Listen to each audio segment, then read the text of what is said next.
The story begins with Jake, a seemingly ordinary teenager living in Florida. He shares a close bond with his grandfather, Abraham "Abe" Portman, who regales him with fantastical tales of his childhood. Abe speaks of a mysterious orphanage on a remote island in Wales, run by Miss Alma Peregrine, and filled with children possessing unique abilities, whom he calls peculiars. He also warns Jake about sinister monsters called hollow ghasts that hunt peculiars. These creatures, once peculiars themselves, underwent a horrific transformation due to a failed experiment. Jake, though fascinated by his grandfather's stories, eventually begins to doubt their authenticity, dismissing them as exaggerated fairy tales.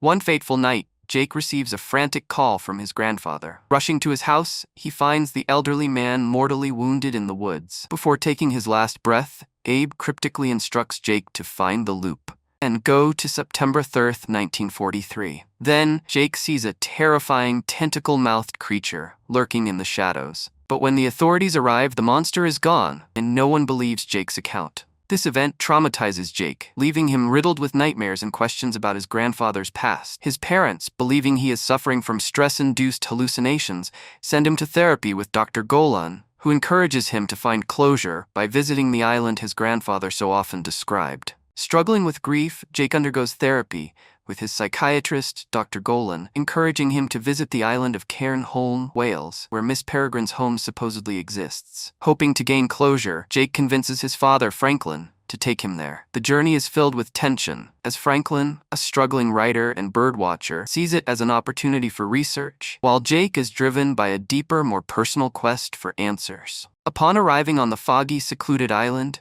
Jake explores the ruins of an old mansion, Miss Peregrine's home, now in a state of decay. The villagers inform him that the home was destroyed in a Nazi air raid during World War II, killing everyone inside. Disheartened, Jake wanders the site until he is suddenly pursued by a group of mysterious children. They lead him through a cave, and as he emerges, he finds himself transported to a vibrant and lively version of the home.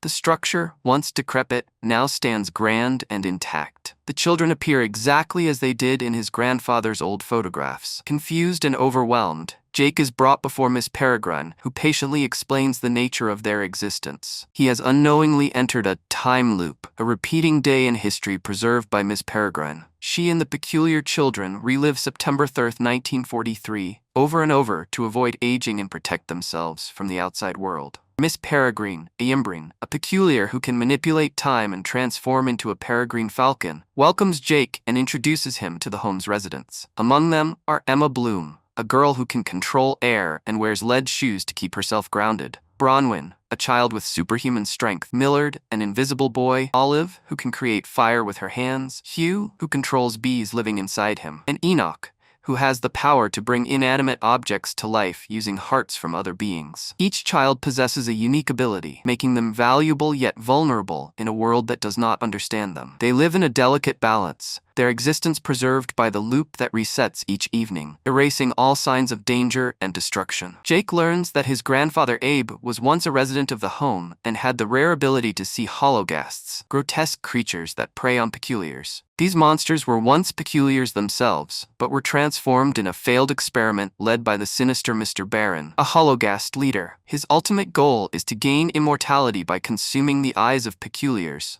which allows them to become powerful, humanoid creatures called wights. Miss Peregrine explains that hologhasts cannot enter loops without Inymbran's help, but they are always on the hunt. Jake's inherited ability to see them is crucial, as the home's residents cannot detect the monsters on their own. The realization shakes Jake. He is not just a visitor, but a vital part of the peculiar world. He struggles with the burden of responsibility, torn between wanting a normal life and embracing his grandfather's legacy. As Jake grows closer to Emma and the others, he struggles with the decision of whether to stay in the past or return to his modern life. However, his choice is interrupted when they discover that another Yimbrine, Miss Avocet, has barely escaped an attack on her own time loop. She warns that Mr. Barron and his hologhasts are hunting Yimbrines to complete their immortality experiment. Tension mounts as Jake realizes that danger is closer than they thought. Unbeknownst to them, Dr. Golan, Jake's therapist, has been manipulating events all along. He is revealed to be a wight in disguise, working for Mr. Barron.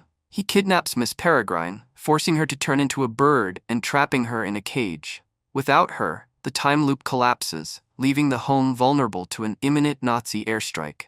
The Peculiars flee as bombs begin to fall, but Miss Peregrine sacrifices herself, allowing the children to escape while she is taken by Baron. Determined to save Miss Peregrine and stop the Whites, Jake and the Peculiars track Baron to Blackpool, England, in the present day. At an abandoned carnival, they confront his army of hologhasts. Using their abilities, the children engage in an intense battle against the creatures. With Jake's unique power to see and defeat the hollows, he manages to kill them all, proving himself as his grandfather's successor. In the final showdown, Jake outwits Baron, tricking him into assuming the form of another person. As a result, Baron is mistakenly attacked and killed by a hologhast. With their enemies defeated, the Peculiars bid farewell to Jake, as they must return to 1943 to find a new Imbrian to protect them. Jake, now aware of his true purpose, returns to Florida and reunites with his grandfather, who is inexplicably alive in this altered timeline. Abe explains that, with Baron and the hologhasts defeated, the loops have changed, allowing a new future to unfold. With his grandfather's blessing, Jake decides to travel back through time loops to reunite with Emma and the others, embracing his destiny as a protector of the peculiar world.